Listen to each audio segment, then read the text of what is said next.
Once considered the ninth planet of our solar system, Pluto has had a rocky road to its current status as a dwarf planet. For decades, Pluto was considered a full-fledged planet, just like the other 8 planets that orbit our Sun. But as our understanding of the universe grew, so too did the definition of what makes a planet. In the early 2000s, new discoveries beyond Neptune revealed that Pluto was not alone in its region of the solar system. In fact, there were many other similar-sized objects out there. This led the scientific community to re-evaluate what they considered to be a planet. In 2006, after much discussion and debate, the International Astronomical Union voted to officially reclassify Pluto as a dwarf planet. Although its status may have changed, Pluto remains a fascinating and important object in our solar system.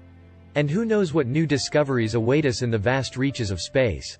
Thanks for watching. Please subscribe to not miss any new videos.